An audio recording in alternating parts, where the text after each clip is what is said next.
இன்றைக்கி நம்ம பார்க்கக்கூடிய ரெசிபி ஒரு சத்து நிறைந்த கம்பு மாவு லட்டு தாங்க பண்ணியிருக்கிறோம். சிலருக்கு குறுக்கு வலி, கைகால் வலி, இடுப்பு வலினால் ரொம்பவே கஷ்டப்படுவாங்க. ஒரு சிலர் ஹீமோகுளோபின் குறைபாடுனாலையும் கஷ்டப்படுவாங்க. இதெல்லாம் எதனால் வருகிறதுன்னு பார்த்தீங்கன்னா, அன்றாட நம்ம சாப்பிட்ற அந்த உணவுகளில் இரும்பு சத்து குறைவாக இருக்கிறது தாங்க காரணம். ஒரு சிலருக்கு இரும்பு சத்து குறைவாக இருக்கிறதுன்னு சத்து மாத்திரையெல்லாம் வாங்கி சாப்பிடுவாங்க. வேண்டாங்க, அந்த மாதிரிலாம் சாப்பிட வேண்டாம். இந்த மாதிரி கம்பு மாவில் நீங்கள் லட்டு பண்ணி வச்சுக்கிட்டு நீங்கள் சாப்பிட்டு வரும்போது உங்களுக்கு இரும்பு சத்தும் அதிகரிக்கும், நம்ம உடம்புல ரத்தமும் அதிகரிக்குங்க. சரி வாங்க, இந்த ஹெல்த்தியான இந்த கம்பு மாவு லட்டு எப்படி செய்யலான்னு சட்டுன்னு பார்த்துடலாம்.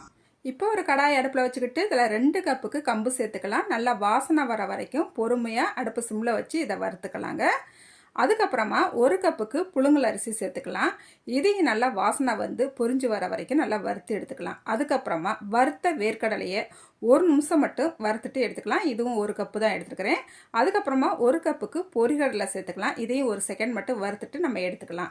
இப்போ கம்பு நல்லா ஆறிடுச்சு. ஈரமில்லாத மிக்சி ஜாருக்கு மாற்றிக்கிட்டு இதை நல்லா வலுவலுன்னு அடித்து எடுத்துக்கலாம். அதுக்கப்புறமா நம்ம அரிசியும் அதே போல் அடித்து எடுத்துக்கிற போகிறோம். 5 ஏலக்காவை இந்த அரிசி கூட சேர்த்து நல்லா வலுவலுன்னு அடித்து எடுத்துக்கலாம். அதுக்கப்புறமா நம்ம வேர்க்கடலையும் பொட்டுக்கடலையும் ஒன்றாவே சேர்த்து நல்லா வலுவலுன்னு அடித்து எடுத்துக்கலாம். இப்போ நம்மளுக்கு மாவு ரெடி ஆயிடுச்சு.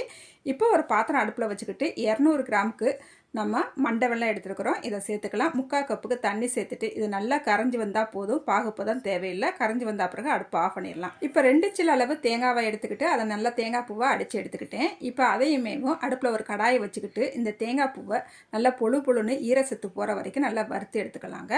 அதுக்கப்புறமா நம்ம வெல்லத்தை நல்லா வடிகட்டிட்டு இந்த தேங்காய் பூவோட சேர்த்துக்கலாம். நல்லா கலந்து விட்டுக்கலாம். இப்போ நம்ம ரெடி பண்ணி வச்சுருக்கிற மாவை இதோட சேர்த்துட்டு அடுப்பு ஆஃப் பண்ணிடலாங்க. நல்லா கலந்து விட்டுக்கலாம். கலந்து விட்டுட்டு கூடவேவும் ஒரு 3 ஸ்பூனுக்கு மட்டும் நெய் சேர்த்துக்கலாம். இப்போ நெய் சேர்த்துட்டு நல்லா கலந்து விட்டுக்கலாங்க.